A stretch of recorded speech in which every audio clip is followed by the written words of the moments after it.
নমস্কার বন্ধুরা, জিজিএইচ food corner থেকে আপনাদের স্বাগত। আজ আমি শিলিগুড়ির কাছে এক লোকনাথ বাবার মন্দির ছিল, সেখানে গিয়েছিলাম।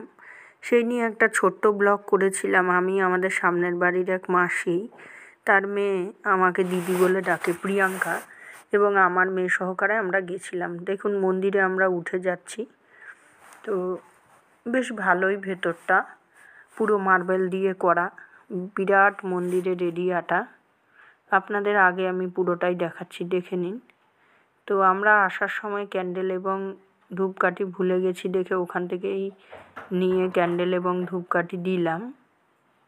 তো এবার উপর থেকে আপনাদের ভিউটা পুরো দেখাচ্ছি, দেখুন।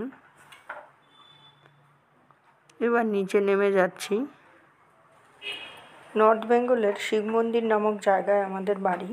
সেখান থেকে আমরা অটোতে করে শিব মন্দির মোড়ে এলাম, তারপর সেখান থেকে শিলিগুড়ি, তারপর শিলিগুড়ি থেকে আরেকটা অটো করে দাদাপুর পৌঁছে গেলাম। তো নিচে নামার পরে রাধা গোবিন্দর মন্দিরের কাছে যাওয়ার আগে দেখলাম তিন চারটে রাজহাঁস ঘুরে বেড়াচ্ছে।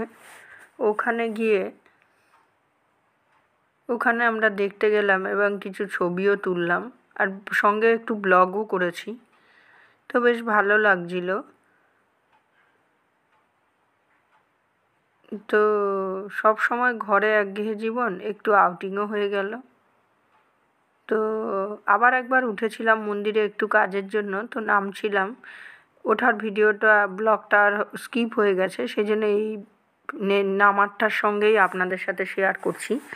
দেখুন, এখন দিনের আলো প্রায় নেভা করছে। আমরা ঘুম থেকে উঠে ওই বিকেল 4:30-5টা নাগাদ বেরিয়েছিলাম। ঘুরতে ঘুরতে সন্ধ্যা হয়ে গেছে। ওরা বলল নিচে নাকি কিছু মন্দিরও আছে, রাধা গোবিন্দর মন্দির। তো সেখানে গেলাম আর একটু প্রণাম করলাম, বসলাম অল্প।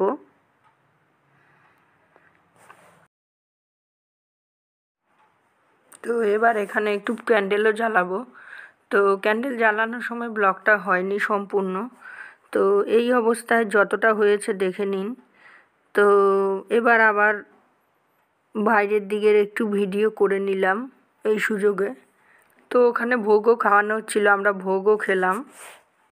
এই ব্লগটা আজ এখানেই শেষ করলাম। বেশ ভালো লাগলো, বিকেলটা একটু ঘোরাও হয়ে গেল, মনটাও একটু অন্যরকম হয়ে গেল একঘেয়ে জীবন থেকে বেরিয়ে। তো আমার এই ব্লগটা এখানেই শেষ করছি। ভালো থাকুন, সুস্থ থাকুন। ফিরে আসছি আবার নতুন রেসিপি বা ব্লগ নিয়ে। ধন্যবাদ।